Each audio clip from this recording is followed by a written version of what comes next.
90% মুসলমানের দেশের মানুষ। শুনে নেন, আজকের দিনের শেষ হাদিস শুনে নেন, এরপর আর একটা আয়াত বলবো, ব্যাস আর একটা কথা বলবো না। এখানে বিচার করেন নিজে, বিচার করেন নিজের ছেলে মেয়ের, বিচার করেন নিজের ছেলে মেয়ের।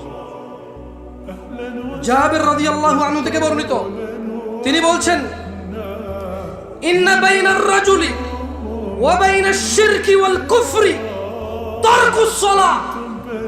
নিশ্চয় শিরক কুফরের মধ্যে পার্থক্য হচ্ছে নামাজ ত্যাগ করা। এইবার নিজে বলেন, কত ভাগ মুসলমানের দেশ? আপনি কি আমি কি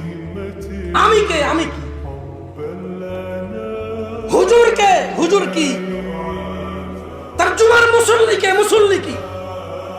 তার সমাজ সেবক কি? তার সমাজ সেবী কি? তার মেয়ের জামাই কি? কার সাথে সে তার মেয়ে বিয়ে দিচ্ছে? কোন ঘরে এই ছেলে কোন ঘরের মেয়ে নিয়ে আসতেছে? তার বউ কে? আদৌ কি তার ঘরে কোনো মুসলমান আছে? আমি বলি নাই, জাবের রাদিয়াল্লাহু আনহু থেকে বর্ণিত।